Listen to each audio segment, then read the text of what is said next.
Bonjour à tous, bienvenue dans cette nouvelle vidéo de la chaîne YouTube Le Prof de Maths. On va voir ensemble un exercice de seconde mathématiques qui fait référence au chapitre variation de fonctions. Donc sans plus tarder, je vais lire l'énoncé, ensuite on va le traiter ensemble. Donc ici on considère la fonction f définie sur l'intervalle moins 1 fermé plus l'infini par f de x égale à 6x plus 6 divisé par x plus 2. La première question, c'est on nous demande pourquoi ne pouvait-on pas définir f sur l'intervalle moins 2 plus l'infini. La deuxième question, c'est de recopier le tableau, de recopier et de compléter le tableau de valeurs suivant.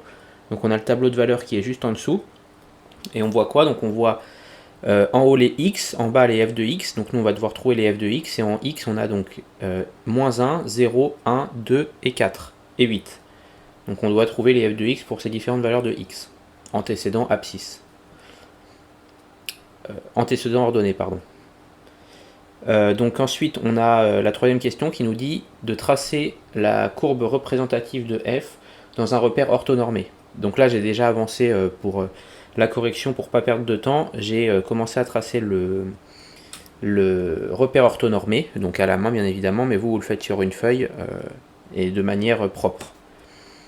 Et ensuite, on nous demande de dresser son tableau de variation, donc le tableau de variation de la fonction, sur l'intervalle donc moins 1 plus l'infini, et de préciser ses éventuels extrémums. Donc, je vous laisse 5 secondes pour faire pause, essayez l'exercice par vous-même, et ensuite, vous allez retrouver dans la foulée ma correction. A tout de suite. Donc, correction de l'exercice, première question, on nous demande quoi? On nous demande pourquoi on ne pouvait pas définir f sur l'intervalle moins 2 plus l'infini. Donc là, la question est assez basique. Ce qu'on voit, c'est que la fonction f qu'on a ici, c'est une fonction avec une fraction. Donc on a un numérateur et un dénominateur. Comme vous le savez, chaque fraction, on ne peut pas les diviser par 0. Donc ici, le dénominateur de la fonction, en l'occurrence ici x plus 2, ne peut pas être égal à 0. Si ce dénominateur est égal à 0, la fonction n'est pas définie, parce qu'on ne peut pas, diviser par 0. À quel moment x plus 2 est égal à 0? Eh bien, on a que x plus 2 égale à 0 si x égale moins 2. En x égale moins 2, on a x plus 2 qui est égal à 0. Donc le point de coordonnées moins 2 ici, ce point-là, il ne peut pas être un ensemble de définitions de la fonction, d'autant plus qu'ici on est fermé. On serait ouvert encore. La fonction pourrait être définie sur cet intervalle, mais là, comme l'intervalle est fermé en moins 2, ce n'est pas possible, parce que f de x n'est pas défini sur moins 2. Parce que x plus 2 serait égal à 0 dans ce cas-là. Donc on ne peut pas diviser par 0, f n'est donc pas défini en moins 2. Donc ici je vais écrire alors f pas défini en moins 2.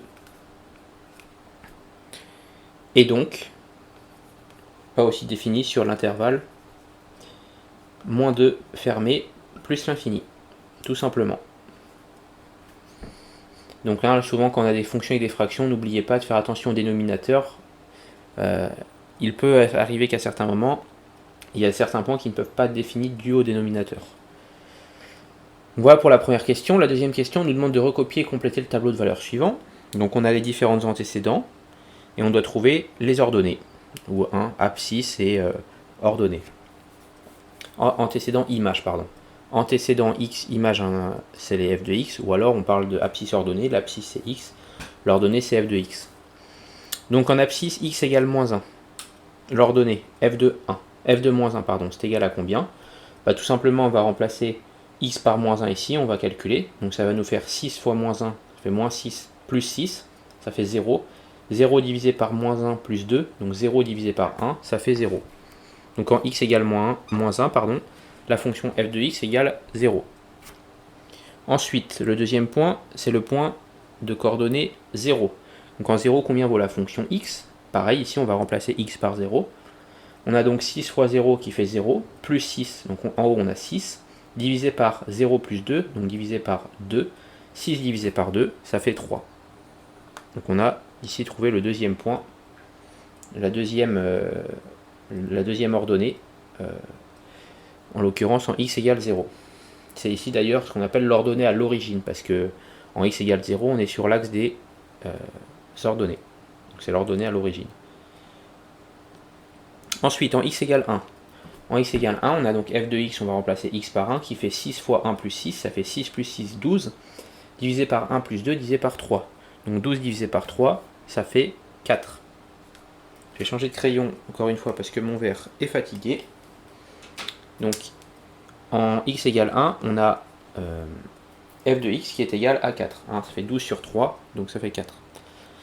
Ensuite, x égale 2, 6 fois 2, 12, plus 6, 18. 18 divisé par 2 plus 2, donc divisé par 4. 18 divisé par 4, ça nous donne 4,5. Vous pouvez le taper à la calculatrice hein, si jamais vous avez des doutes. Ensuite, en x égale 4. Donc on remplace 6 fois 4, 24, plus 6, pardon, 30, divisé par 4 plus 2, 6. Donc 30 divisé par 6, ça fait 5. Et enfin, le point de coordonnées 8, donc 6 fois 8, plus 6 divisé par 8 plus 2, ça va vous donner au final 5,4. Donc on a déterminé, on a recopié et complété le tableau de valeurs. Donc en fait, on a certains points de la fonction. On a certaines valeurs, certains points de la fonction f de x. Vous allez voir en mathématiques, souvent les questions sont liées aussi. Donc soyez assez avertis là-dessus. Souvent, si on vous demande un truc avant, vous allez vous en servir après, dans la plupart du temps. En l'occurrence, ça va être le cas ici. La troisième question, c'est quoi? C'est on nous demande de tracer la courbe représentative de f dans le repère orthonormé, dans un repère orthonormé. Donc on trace notre repère orthonormé. Ici, on a l'axe des abscisses, donc les x. Ici, on a l'axe des ordonnées, donc les f de x. Et donc, on va devoir tracer la courbe. Donc, pour ça, on va placer les différents points, tout simplement, qu'on a calculé en haut. Et on va ensuite tracer à la main la courbe représentative de f. Donc on a dit en moins 1. En x égale moins 1, on est ici. En x égale moins 1, on est sur la valeur f de x égale 0. Donc on est sur l'axe des abscisses. On a le premier point ici. Ensuite, on a le point de coordonnée 0. Donc en x égale 0, donc sur l'axe des ordonnées, on a la fonction f qui passe par le point 3. Donc 1, 2, 3, ici. Ensuite, en x égale 1, la fonction f passe par le point 4. Donc en x égale 1, on passe par le point 4. Ensuite, en x égale 2, on passe par le point 4,5. Donc x égale 2, hop, je monte jusqu'à 4,5. Entre 4 et 5. En x égale 4, je passe à 5. Donc 2, 3, 4. En x égale 4, ici, je monte jusqu'à la valeur 5. Et ensuite, en x égale 8, donc 4, 5, 6, 7, 8, je vais à la valeur 5,4. Donc un petit peu plus au-dessus de 5. Entre 5 et 6, un peu en dessous de entre 5 et 6. Donc on a les différents points. On va devoir finalement tout simplement tracer la courbe de la fonction f. Donc le tracé, bien évidemment, vous le faites à main levée, tout simplement en passant par les différents points. Donc je pars d'ici. J'essaye de m'appliquer au mieux, hein, vous m'excuserez, je suis sur le tableau. C'est jamais évident d'être propre sur un tableau. Ah, je suis pas très droit, hop. Voilà, donc j'ai tracé la fonction. Vous noterez ici dans mon tracé quelque chose d'important. Vous voyez ici en moins 1, pardon, je suis parti du point moins 1, et par contre au point 8, je me suis permis de prolonger la courbe. Pourquoi j'ai fait ça? Et c'est important, hein, c'est pas, je n'ai pas fait ça pour rien ou quoi que ce soit. Je l'ai fait parce que, regardez ici, je vous rappelle la consigne de base, on considère la fonction f définie sur moins 1 fermé plus l'infini. Donc la fonction f, elle part de moins 1, il n'y a pas de point avant, et ensuite elle va jusqu'à l'infini. Donc ici, tout le long, j'aurai des points. Donc c'est pour ça qu'il faut se permettre de prolonger la courbe dans son prolongement, pour bien montrer qu'on a bien compris que la fonction ne s'arrêtait pas en x égale 8, qu'il y avait un point en x égale 9, x égale 10 jusqu'à l'infini. Et par contre, ici, je ne pars pas d'un point plus bas ou quoi que ce soit, parce que ma fonction est bien définie en x égale moins 1. Donc en x égale moins 1, c'est à ce point-là. J'ai pas de point avant x égale moins 1. C'est pour ça que je pars de x égale moins 1. Donc attention à ça. On a tracé la courbe. Dernière question qui est la plus intéressante et qui fait vraiment référence au chapitre.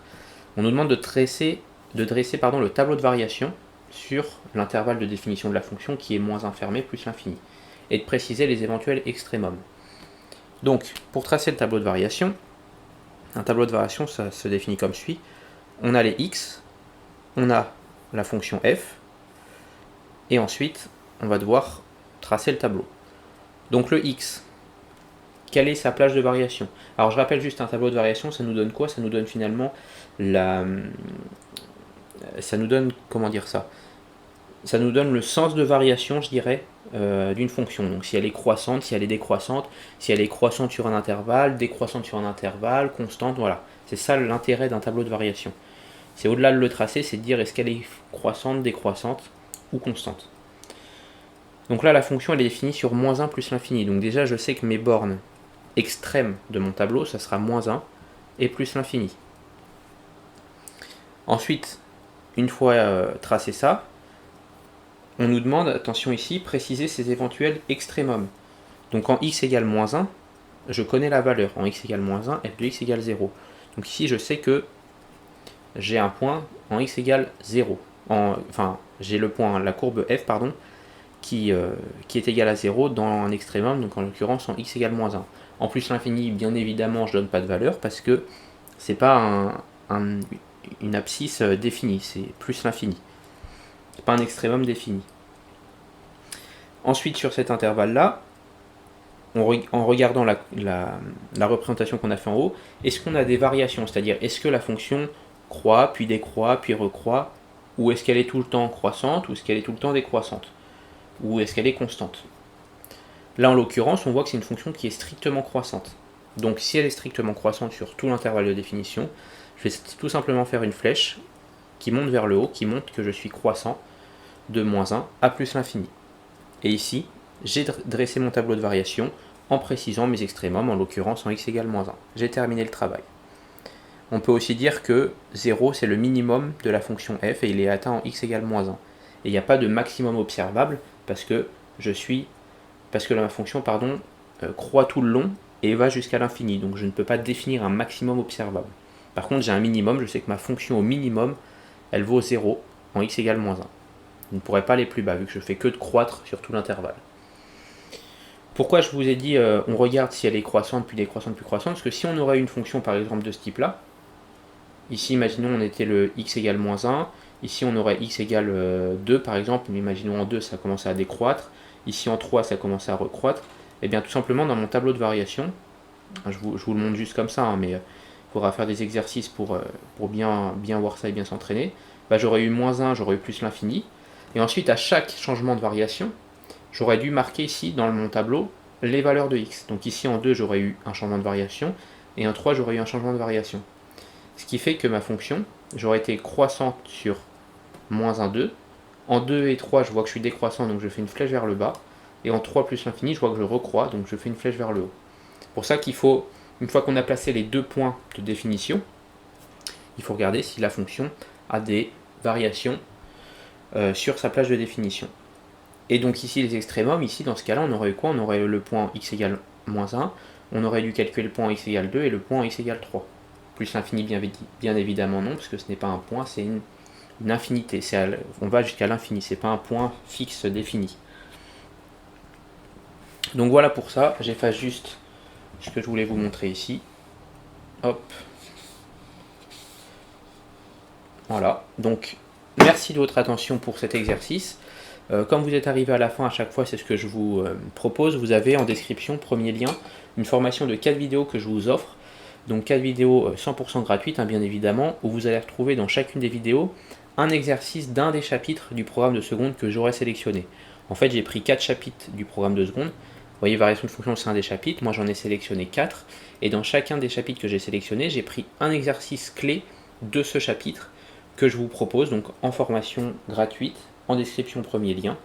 C'est d'où la quantité des vidéos, donc 4 vidéos pour les 4 chapitres, avec un exercice dedans à chaque fois. Donc vous avez le même format, c'est-à-dire je vous montre l'énoncé,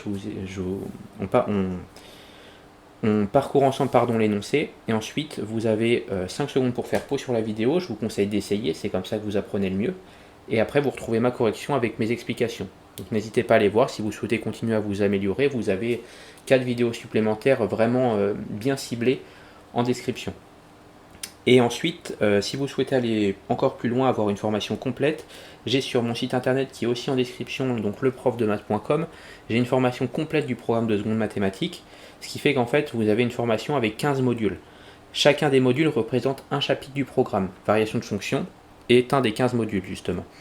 Et donc dans chacun des modules, vous avez à chaque fois une vidéo de cours qui vous résume le cours, l'essentiel, ce que vous devez savoir. Donc je vous ai mâché le travail là-dessus, j'ai pris vraiment les informations clés. Donc à chaque fois vous avez une vidéo de cours, et ensuite vous avez une série d'exercices que j'ai sélectionnés par mes soins pour essayer de balayer un maximum le chapitre. Donc en général on a à peu près 8 exercices en moyenne par module, et donc vous avez à chaque fois le même format. Je vous donne l'énoncé, vous faites pause, vous essayez, ensuite vous avez ma correction, mes explications, mes petites astuces, etc. Donc n'hésitez pas, hein, si vous souhaitez compléter votre cursus en seconde mathématiques, vous avez en description donc sur mon site internet la formation complète du programme de seconde mathématiques. Je vous remercie de votre attention, je vous souhaite plein de réussite dans ce merveilleux monde que sont les mathématiques, et je vous dis à bientôt pour une prochaine vidéo. Allez, salut à tous!